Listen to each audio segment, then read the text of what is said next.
Je pense que si je dis que je me suis régalé et que je suis content de ce qu'on a fait ce soir, je suis plus coach de basket, quoi. En fait, non, on a fait un peu une bouillie de basket. Ça n'a pas été très serein. En fait, il y a eu deux temps à chaque fois dans chaque mi-temps. La première mi-temps, je veux dire le premier quart, un petit peu plus du premier quart, on prend 13 points d'avance, je crois. 14, voilà. Deuxième mi-temps, on reprend au moins 12 points aussi. Et puis on a du mal à conclure, que ce soit en première mi-temps ou que ce soit en deuxième mi-temps.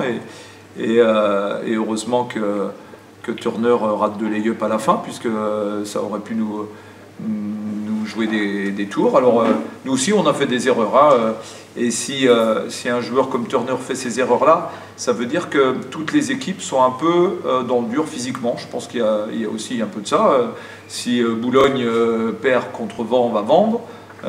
Si Chaland perd à Tarbes, ben voilà, ça veut dire qu'on est au mois de décembre, les organismes sont un peu sollicités, un peu entamés.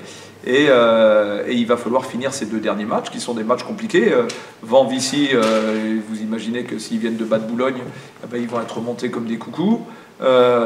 Finir à Tarbes, c'est un long déplacement. Tarbes qui vient de gagner à domicile, ce ne sera pas simple. Donc il faut se refaire une santé. On a l'avantage de jouer encore à domicile, donc ça évite le déplacement là pour vendre.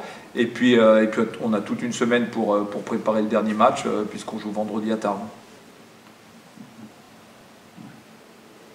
C'est dur de motiver ces troupes là pour des matchs comme ça qui ont finalement. Non, je pense pas que ce soit un problème de motivation. C'est qu'il faut qu'on arrive à. Romain parlait d'intégrer les joueurs. On a perdu beaucoup de fluidité dans notre jeu.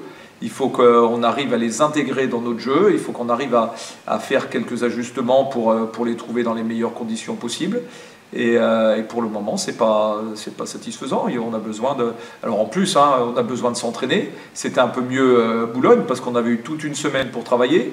Là, on s'est pas du tout entraîné entre Boulogne et ici. Hein. On a joué samedi et on est mardi. Donc vous imaginez que c'est de la récup dimanche.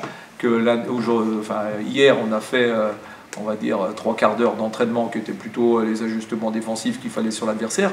Mais plus que notre défense ce soir, c'est aussi notre attaque qui est pas bien en place.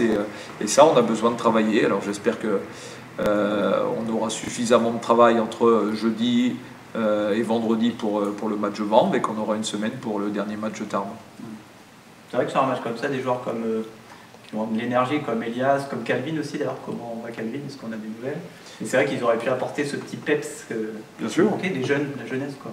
Ouais, ben, on le voit, hein, ça fait 2 matchs qu'on joue depuis la blessure de Calvin. Et Basile comme Pierre sont des joueurs qui n'étaient pas forcément prévus sur le banc de touche ou sur le terrain. Et ils se retrouvent à jouer à Boulogne, je crois que c'est 2 fois 18 minutes, qui est une équipe du top 5. Et là encore ce soir, 17 et puis Pierre, 20 minutes. Bon ben voilà, ça veut dire quelque chose. Ça veut dire que les absences de Elias et de Calvin nous obligent à trouver non seulement des ajustements avec les nouveaux joueurs, mais y compris avec des joueurs qui n'étaient pas censés prendre autant de responsabilités sur le terrain, quoi. Et Calvin, comment il va? C'est pas terrible. Il a passé un arthroscanner ce matin. Il y a quelque chose qui va l'arrêter. Je pense que de toute façon, avant la trêve, on ne le verra pas. Il voit un spécialiste du pied demain. On en saura peut-être un peu plus demain.